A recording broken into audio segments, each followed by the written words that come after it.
And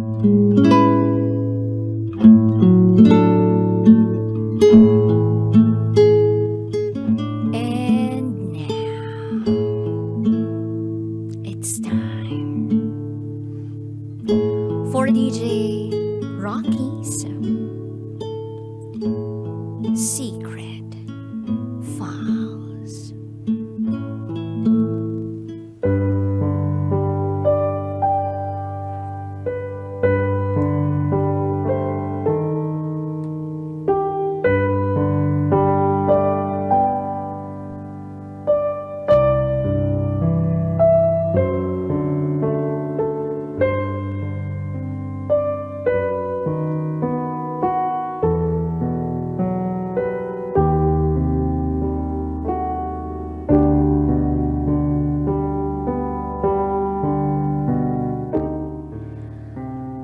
May nangyari sa amin ng asawa ng hipag ko.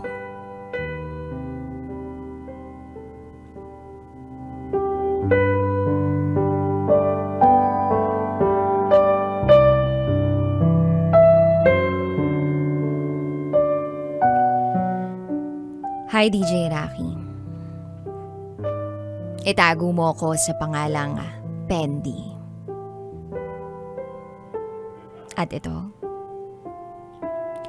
ang aking secret file.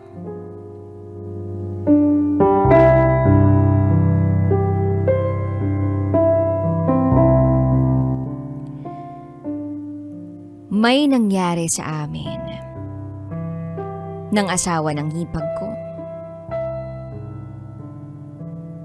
Technically, hindi pa talaga sila mag-asawa dahil hindi naman sila kasal.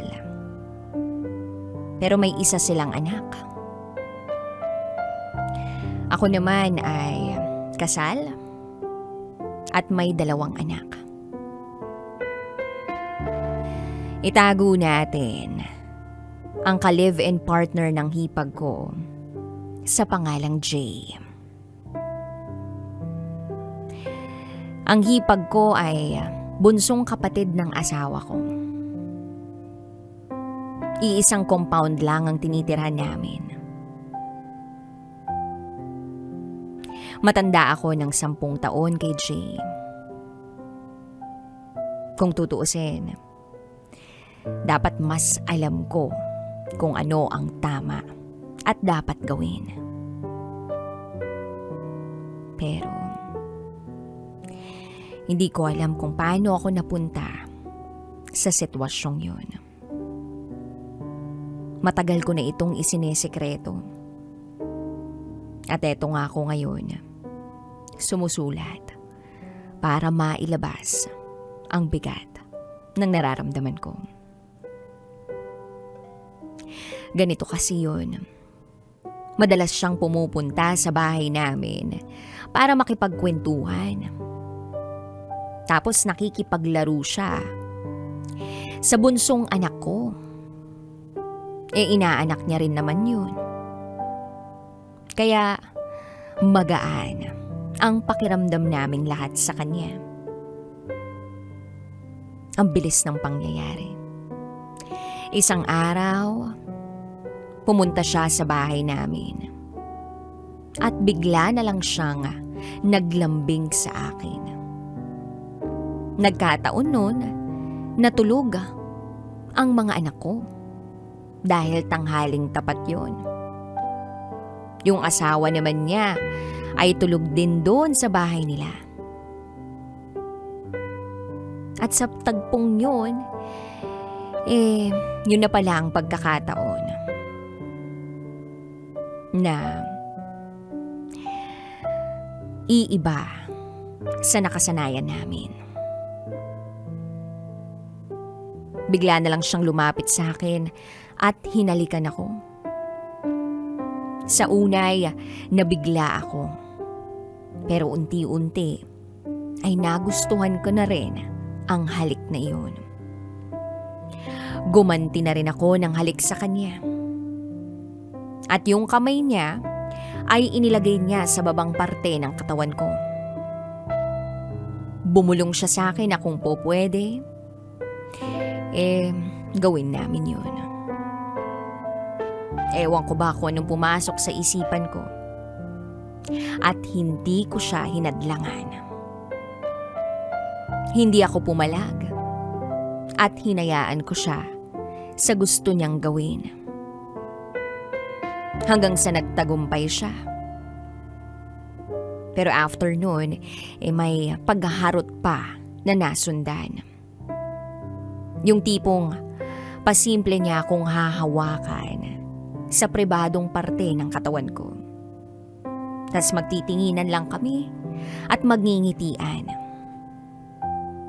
Alam ko na bawal at kasalanan ang ginagawa namin, pero hindi ko mapigilan ang sarili ko sa tuwing nagkakasama kaming dalawa.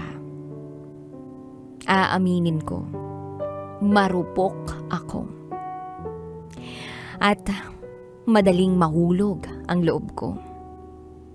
Siguro ay dahil na rin sa itsura niya. Gwapo kasi si Jay. Malaki ang pagkakahawig niya kay Inigo Pascual. Samantalang ako ay hindi naman kagandahan. Tapos marami pang pimples sa mukha. Maputi lang ako at balingkinitan. Madalas, napagkakamalang dalaga dahil sa pangangatawan ko. At palagi ko yun na rin siguro ang dahilan kung bakit siya pumatol sa akin. Aaminin ko rin na nung una ko siyang nakita, ay nagkagusto na ako agad sa kanya. Kaya lang hindi ko inakalang papatol siya sa tulad ko, lalo na't mas matanda ako sa kanya ng 10 taon. Siya ay 24 years old at ako naman ay 34 years old. Tinatawag niya pa akong ate. Kaya hindi ko talaga akalaing mangyayari yon sa amin. Nung nasa work siya, minessage ko siya na tigilan na namin ang paghaharot sa isa't isa. Sumang-ayon naman siya. At simula noon, ay hindi na siya pumupunta sa bahay namin. Nag-iwasan kaming dalawa. Pero bakit ganon, DJ Rocky? Sa tuwing nagkakatinginan kami, kapag may mga gathering sa pamilya namin na hindi maiwasang nandun kaming dalawa, nandun pa rin ang kaba sa dibdib ko. At kapag nakikita ko siya, ganun din siya sa akin. Pakiramdam ko, mahal namin ang mga asawa namin. Pakiramdam ko yun. Mahal namin ang mga asawa namin. Pero hindi ko mapigilan ang sarili ko na ganito ang maramdaman ko sa ibang tao. May mga pagkakataon pa nga na nakikita ko na sweet siya sa asawa niya. At hindi ko maiwasan na kapag nakikita ko yun, nasa harapan ako nilang dalawa, biglang sumasakit ang dibdib ko. At siya rin, umiiwas ng tingin kapag nakikita niyang magkasama kaming dalawa ng asawa ko. Gusto ko nang mawala ang nararamdaman ko para sa kanya. Pero hindi ko alam kung papaano. Lalo na't nasa iisang compound lang kami nakatira. Sana mabigyan niyo ako ng payo. Hanggang dito na lang po. Muli, ako si Pendy. At ito ang aking secret file.